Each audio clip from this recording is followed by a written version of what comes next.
homeless, bum, squatter, whatever you want to call them, they're supposed to be the lowest members of our society. They can't even find a place to live, so they just drift along by with whatever money they have and hope they can get by. My whole life I was told that homeless people were bad, and if I ever went near them, their failures would somehow come onto me as some sort of bad influence or something. Almost as if they had some sort of disease or something that if I went near them I would catch. And we all know the drill. If we see someone begging for money, it's always walk briskly by, avoid eye contact at all costs, or pretend like the person doesn't even exist. And in our heads it seems okay. In our heads it seems alright because we're not responsible for these people. It's not our fault that they're in the positions they are today. So why should we have the burden of worrying about them? But what if I told you to throw all that away? Get rid of the stereotype.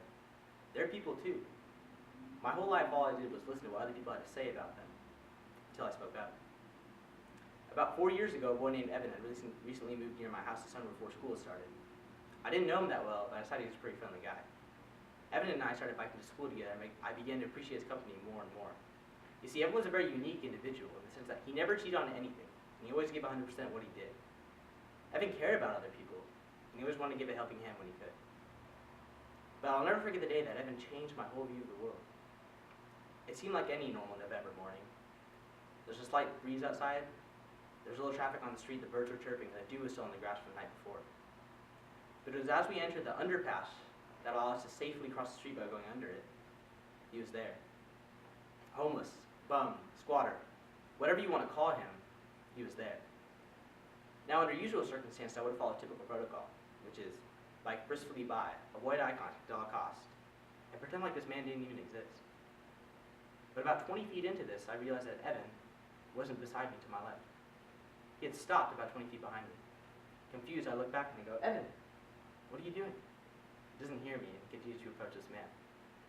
He puts his backpack on the floor, and he opens his bag. He reaches in and pulls out a sandwich. He takes a sandwich and places the food in the man's hands. They exchange words briefly, and then he returns to me. From a distance, I hear, God bless you! God bless you both! As if I had something to do with it, too. That might have been one of the most inspiring moments of my entire life. Kid gives a sandwich to someone else in need? Who does that? But the most baffling thing about all this was that the whole rest of the way to school, Evan didn't even acknowledge that this had ever even happened. In fact, Evan had acted as if nothing had happened. So eventually I get fed up. And I say, Evan, why'd you give that man your sandwich? Don't you want it? He goes, yeah. But he needed it. And I'll never forget, he pulls his backpack over one more time as we're biking, he opens it again. He pulls out another sandwich, he goes, plus I packed 2. And I just laughed. And for some reason, this experience really stuck with me. I couldn't focus or concentrate on anything else the whole rest of the day in school, as I kept replaying the situation over and over again. You see, I couldn't fathom how someone the same age as I was could have that much courage, and more importantly, that much generosity to do something like that. To give up something that was theirs for no personal gain? Who does that? And it was this experience that led me to questions like, why were things the way they were? And that if my whole life I've been told homeless people were so bad, I could have it proven wrong right before my very eyes. Because what Evan did felt good. What Evan did felt right. He didn't need that sandwich, so he chose to give it to someone else who did. And it was these intangibles and these emotions that led me to some of the hardest questions that I'd have to answer for my very self. And those questions are at the heart of what I want to get at today. So let me ask you the same questions I asked myself 4 years ago. Are you content with the way the world is today? Are you okay with your life right now? Think about this for a second. I think before this experience with Evan, my response to these answers probably would have gone a little something like this. Yeah, my life is pretty good. I got a pool, a house, an Xbox, a bike. My life is set. That's what I thought. That's what I thought was right. But if you don't think, and you just listen to other scholarly people talk, you might even be able to think, yeah, the world is okay. And that these problems are things that other people can worry about. You can listen to all these different people speak about all these different issues and really believe that the world is going to be okay. That other people are going to solve these problems. You might even get to think that there's no possible way that you can have any impact on any of this.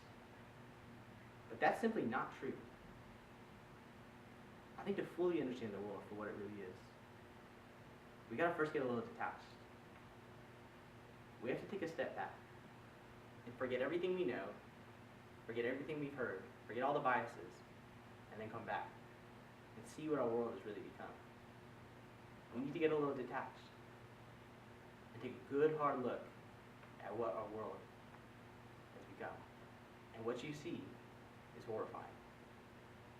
So let's try it right now. Forget what you know, forget all the bias, and forget what others have told you. And then step back in and take a look at what you see. I'm going to walk you through it right now. You begin to notice that these small little things that we tend to refer to as imperfections or blemishes are actually huge, gigantic, gaping holes. And that these small things that we don't even think about actually signify everything that's wrong with our entire society. You begin to see that the wrong people are in power, the ones who bicker and argue and can't come to decisions, and the right people are out of power. You begin to realize that the wrong people are in jail and the wrong people are out of jail. That people in jail are there for petty, technical offenses, often just trying to get by, or even worse, trying to support their own families. The people out of jail are these big, business money men executives, stealing billions and millions of dollars in financial fraud from other people's savings and bank accounts. How is it fair that just because you have an incredible attorney, you essentially just get a get-out-of-jail-free card? And if you take another step back, and you look in again, you'll notice that the wealth allocations among our country are spread out preposterously also. According to a recent study done by Forbes magazine, 85 of the wealthiest people in our entire world have more money than the whole bottom half. How is it fair that the combined wealth of 85 people is more than 3.5 billion with a B? Now it's clear to see with these staggering numbers that no simple law or decree is going to do any good. But instead we need a big, drastic, sweeping change of affirmative action. Now if you take one more step, and you look again, you notice that not only are the allocations spread out correctly, but the way this money is being spent is also disturbing. According to votesmart.org, the California race for House of Representatives District 7 between Ami Bera and Doug Osie spent a combined $7.2 million on attack ads just alone. Ami Bera and Doug Osie spent a combined $7.2 million trying to show the world what was wrong with one another. Now, if there are 435 seats in the House of Representatives, an estimated $3 billion was spent just this year alone on attack ads. Our own government, our own Congress, spent $435 million trying to show the world what was wrong with 435 different people. Now, with that kind of money, would you show the world what's wrong with somebody else? Would you use that money to help somebody? And the one excuse I simply won't take for all this frivolous spending is, that's the way things have always been, or that's just the way the world works, because I'm sorry, but that doesn't justify the reason not to help innocent people. And it's because as soon as we accept that there's nothing we can do to change it, we've been defeated. Because so what if that's the way things have always been? And so what if that's just the way the world works? Then let's change it and make it something better. We cannot just simply sit by, idle, and not take responsibility for the things we've done. No, that's the easy way out of it. And we can't just wait for somebody else to do it either. Our world is not what we think it is. And these problems are not things that we can just simply turn and give the blind eye to like we do to the homeless. We can't shy away from these problems any longer. We need to embrace them and take action. Gandhi said it best, be the change you want to see in this world. Because our world is truly flipped upside down. And in fact, we all have something to give that we don't need. We all have something that we take for granted that could truly change somebody else's life. Realize that just like Evan, you too have an extra sandwich that you don't need. You too have something to give that you don't need. And so moments like this, in which we have an opportunity to do something good, that truly define us. So ask yourself, will you give that extra sandwich that you don't need to someone else who does? And when you do, are you now content the way the world is today? Thank you.